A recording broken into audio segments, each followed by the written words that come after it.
Class 12th के biology के chapter 8th में बात करेंगे ड्रग्स एंड एल्कोहल एब्यूज।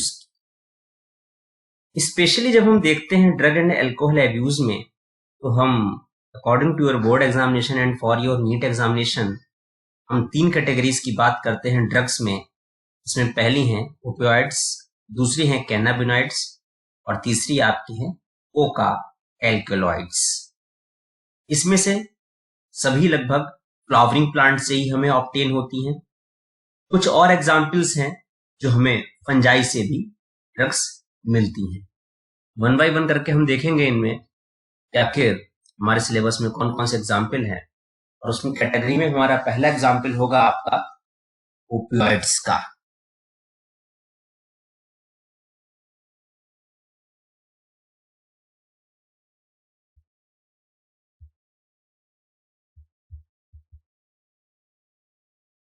देखिए ओपियोइड्स, यहां आपको क्या दिख रहा है?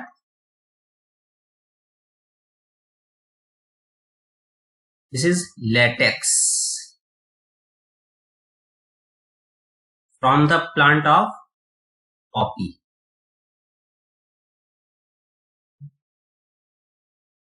The botanical name of poppy और ओपियम इज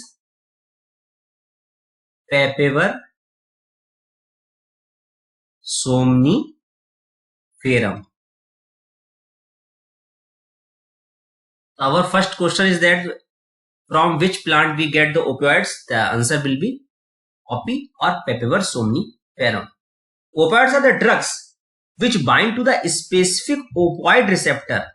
अब अगला क्वेश्चन जो हमारा होगा वो ये होगा कि जो ओपियोइड रिसेप्टर है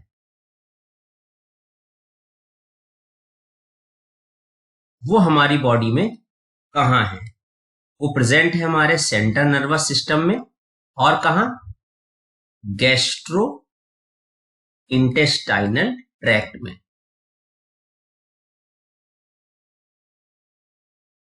this is the next question answer. Now we know the product heroin.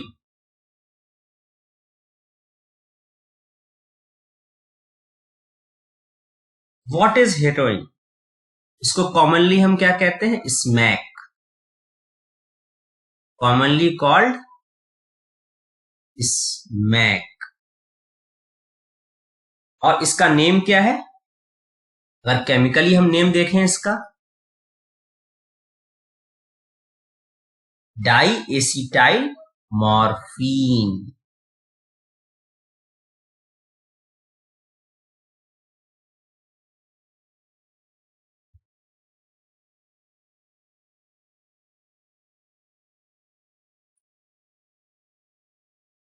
is chemically called diacetyl morphine। तो अब हमारे लिए जानना ये जरूरी है कि जो लेटेक्स था इसको कॉमनली हम इसमें से जो निकालते हैं उसमें से हमें क्या मिलता है? Morphine.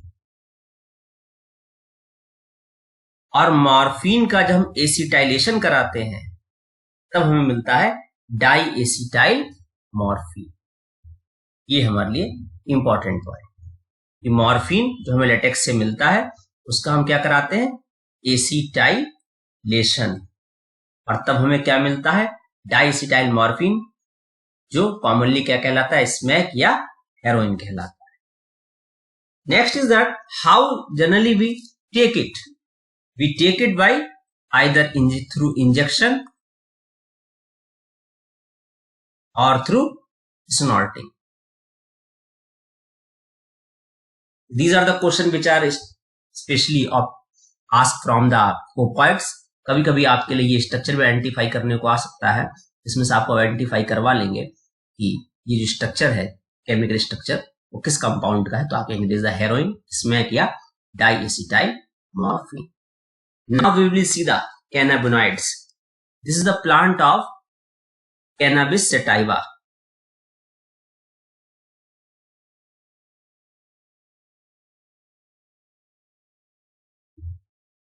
This is the plant of cannabis sativa, जिसको हम अपने कॉमन लैंग्वेज में क्या कहते हैं? भांग का पेड़। ठीक है। अब दूसरी चीज ये है कि इसके जो कैनाबोनॉइड्स हैं, इसके रिसेप्टर हमारी बॉडी में कहाँ हैं? इसके रिसेप्टर हमारी केवल और केवल ब्रेन में है। ठीक है। कैनाबोनॉइड्स किस पार्ट से मिलता है? ये हमें मिलता है फ्लावर से। तो स्पेशली फ्लावर टॉप, लीव्स और जो रेजिन्स हैं इसके, उससे हम डिफरेंट कैनाबोनॉइड्स मिलाते हैं और कई प्रोडक्ट्स इससे लेते हैं। वो प्रोडक्ट क्या क्या है ये भी आपको याद पता होना चाहिए। मैरिजुआना है,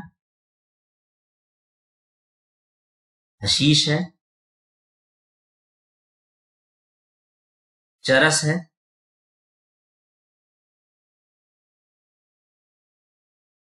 और उसके अलावा जो है वो गांजा। मैरिजुआना, हशीश, चरस और गांजा कहां से मिलता है? हमें कैनबिस सटाइया भांग के पेड़ से है। ठीक है। इसको हम कैसे लेते हैं? या तो हम इनहेल करेंगे या ओरल इंजेक्शन करते हैं।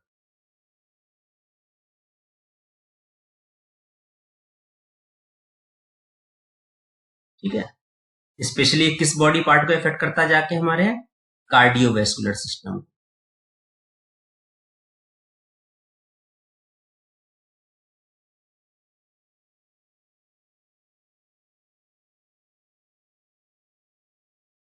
ये स्ट्रक्चर है इसका, आइडेंटिफाई करने को आ सकता है।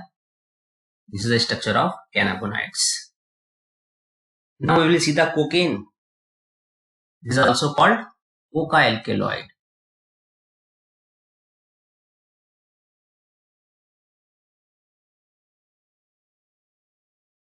किस प्लांट से निकलता है? एथ्रोजाइलम कोका से।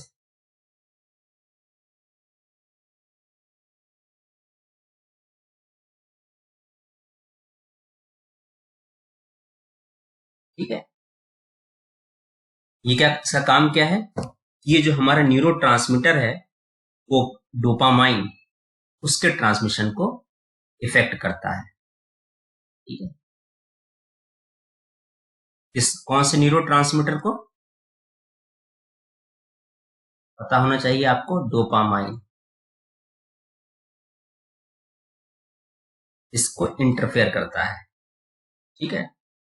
कोकेन को और कॉमनली हम क्या कहते हैं? कोक भी कहते हैं और क्रैक भी कहते हैं। स्नॉटेड किया जाता है और ये सेंट्रल नर्वस सिस्टम को हमारे अफेक्ट करता है। अगर इसकी एक्सेसिव डोज हम लेते हैं तो हेलुसिनेशन होता है हमें। अगर हम एक्सेसिव डोज लें और नॉर्मली लेते हैं तो हमें यूफोरिया का सिम्टम दिखेगा और एनर्जी हमारी इंक्रीज हो। ठीक है। इसके अलावा अदर जो हेलुसिनोजेनिक ड्रग्स हैं,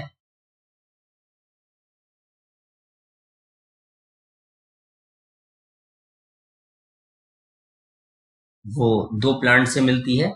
एक बेलाडोना का प्लांट है जिसको हम एट्रोपा बेलाडोना कहते हैं।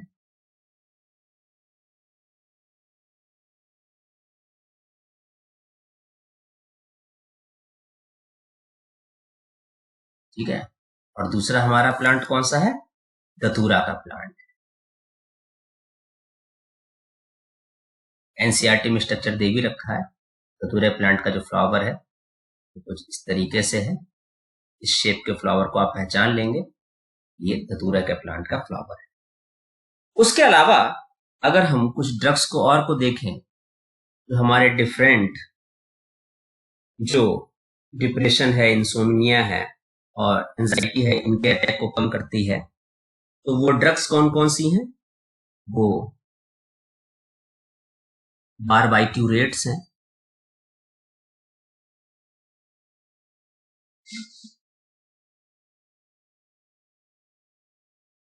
एम्फेटामीन्स हैं और बेंजोडायाजेपाइन्स हैं।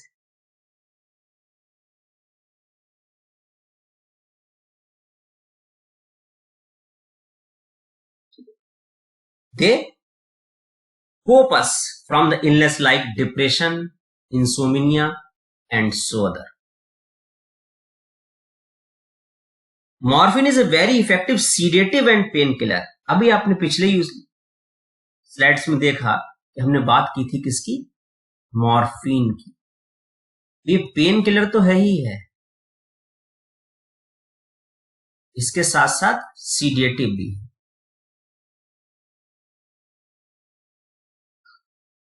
इसके अलावा कई फोक मेडिसिन हैं जो हेलुसिनेशन के लिए यूज की जाती हैं, ये आपको पता है। अब हम आएंगे अपने नेक्स्ट टॉपिक के, it is the called smoking.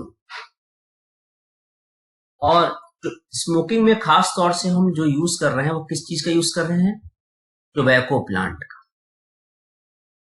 Tobacco के दो यूज आते हैं कि हम इसको च्युइंग भी कर रहे हैं और इसका स्मोक भी ले रहे हैं, ठीक है ना।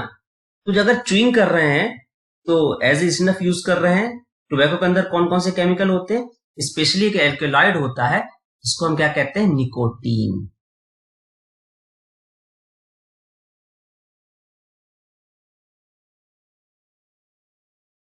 कौन सा एल्कलॉइड है, निकोटीन। तो निकोटीन क्या करता है,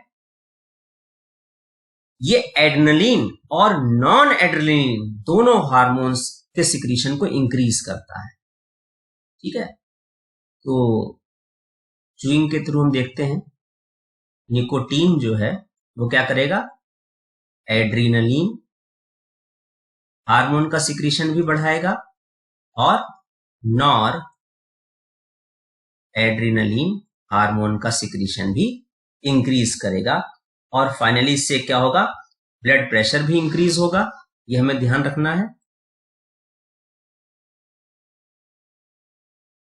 और हमारा हार्ट रेट जो है दोनों ही क्या करेंगे, इंक्रीज करेंगे। अगर हम स्मोकिंग की बात करें, स्मोकिंग से हमारा कैंसर का खतरा बढ़ता है,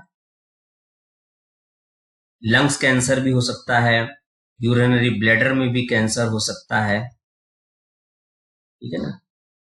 इसके अलावा throat cancer, bronchitis, emphysema, coronary heart disease और गैस्ट्रिक अल्सर भी हो सकते हैं। स्मोकिंग से क्या होता है, कार्बन मोनोऑक्साइड का लेवल बढ़ता है। और आपको पता है कि कार्बन मोनोऑक्साइड ऑक्सीजन के कंपैरिजन में हीमोग्लोबिन से जल्दी बाइंड हो जाती है,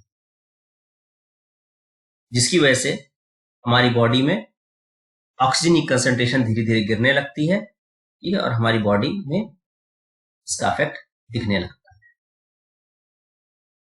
now will see drug abuse. It is related with the many problems of our body. First of all, we will see the adolescence age in the young ones. पहला हमारा topic यहां होगा इसका एडोलेसेंस का।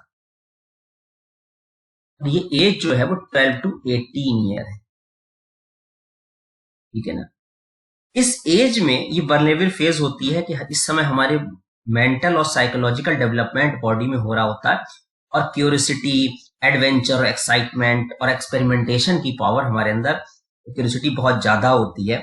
हमें ये लगता है कि माउंटेन ड्यू पीकर हम भी बाइक को एक हिल से दूसरे हिल पे जंप करा सकते हैं, but it is not the reality, it is the only fact of our mental and psychological change due to the adolescence age. धीरे धीरे जब हम ड्रग्स का या अल्कोहल का एडिक्शन करने लगते हैं, तो से ड्रग्स का, तो हमारे अंदर बॉडी में क्या आती है, एडिक्शन होता है पहले, फिर हमें डिपेंडेंस आ जाती है उस पे है, ठीक है ना। कि और डिपेंडेंस जब हमारी बॉडी में आ जाती है तो फिर जब हमें वो ड्रग नहीं मिलती है तो हमारी बॉडी क्या दिखाती है, विड्रॉल सिंड्रोम।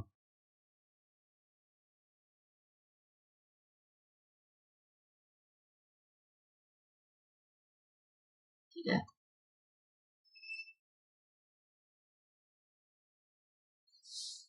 जिसमें क्या होगा, हमारी बॉडी में क्या बढ़ेगा, एंजाइटी बढ़ेगी, शेकीनेस, नौसिया, स्वेटिंग, ये हम उसके सिम्टम हैं। तो अक्सर क्वेश्चन पूछ लेते हैं कि विड्रॉल सिंड्रोम के जो सिम्टम्स हैं वो क्या क्या हैं। तो फिर से बता दूं, they are anxiety, shakiness, body में कपकपी, ठीक है ना, नौसिया, वॉमिटिंग है, और फाइनली स्वेटिंग, पसीना बहुत आएगा। फिर क्या इफेक्ट पड़ता है ड्रग्स का हमारी बॉडी पर और अल्कोहल एब्यूज का?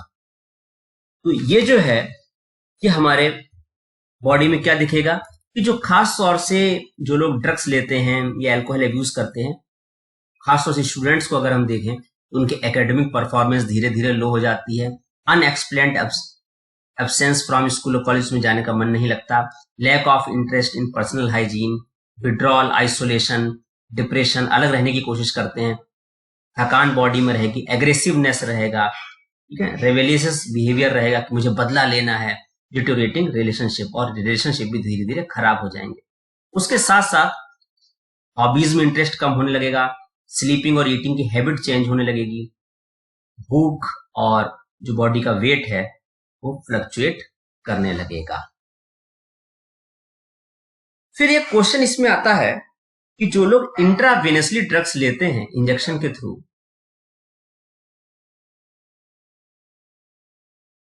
उन्हें किन दो डिजीज का खतरा रहता है? तो उसमें एक है आपकी एड्स और जो दूसरी आपकी है वो है हेपेटाइटिस बी। एक ये क्वेश्चन आपका है। फिर साइरोसिस क्या है? मैं आपको वही पॉइंट यहां डिस्कस कर रहा हूं जो आपके बोर्ड एग्जाम या नीट एग्जाम में आपसे पूछे जाएंगे। तो साइरोसिस क्या है कि जब अल्कोहल आप ज्यादा लेते हैं तो आपका लिवर डैमेज होता है, इसको साइरोसिस कहते हैं, ठीक है ना। अब अगर हम इनका साइड इफेक्ट देखें, और साइड इफेक्ट किस किस पे देखना है, मेल पे अलग है और फीमेल पे अलग है, ठीक है ना। अगर हम फीमेल पे देखें तो फीमेल में मेलनेस के कुछ मेस्कुलेशन कैरेक्टर आने लगेंगे, इंक्रीज्ड एग्रेसिवनेस होगी, मूड स्विंग होगा, depression, abnormal menstrual cycle, excessive growth of hair on the face and body, enlargement of clitoris, deepening of voice, ये सब कहां देखने को मिलता है? फीमेल में। और मेल में देखेंगे तो हम एक्ने है, इंक्रीज्ड एग्रेसिवनेस है, मूड स्विंग है, depression, reduction of size of testicles, decreased sperm production, potential for kidney and liver dysfunctioning, breast enlargement, premature baldness, enlargement of the prostate gland, ये आपको कहां देखने को मिलेंगे? मेल के अंदर। ये आपको साइड इफेक्ट देखने को मिलेंगे ड्रग्स के। फिर how we can, what are the prevention and control of this abuse? आपको वॉच करनी पड़ेगी अपने बच्चों पर। First of all, avoid undue peer pressure, मतलब एकेडमिक एक्स्ट्रा परफॉर्मेंस करने के लिए बच्चों पे आपको ज्यादा प्रेशर नहीं डालना है, ठीक है ना। एजुकेशनल काउंसलिंग करनी है, ठीक है ना। बच्चों को प्रमोट करना है कि आप स्पोर्ट्स, रीडिंग, म्यूजिक, योगा इस तरफ बढ़ें। Seeking help of parents, from parents and peers, अगर बच्चे माँ बाप की बात नहीं सुन रहे हैं तो जो उनके खास लोग हैं, रिश्तेदार हैं, उनकी हेल्प आप ले सकते हैं। लुकिंग फॉर डेंजर साइन, बच्चों को वॉच करना चाहिए कि कहीं वो ड्रग्स तो नहीं ले रहा है, ठीक है ना, कहाँ जाता है, कॉलेज में अटेंडेंस कंप्लीट है कि नहीं है, कहीं ऐसा तो नहीं अचानक उसकी जो ये एकेडमिक परफॉर्मेंस गिर रही है उसके पीछे क्या रीजन है। और फिर seeking professional and medical help आप ले सकते हैं किसी न किसी साइकोलॉजिस्ट से, साइकेट्रिस्ट से, ठीक है। रिहेबिलिटेशन प्रोग्राम्स बहुत से गवर्नमेंट के हैं, प्राइवेट हैं, उनके थ्रू आप हेल्प करके ले सकते हैं। ये हमारा आज टॉपिक था drug and alcohol abuse. Next lecture में हम बात करेंगे एड्स की और कैंसर की। Thank you.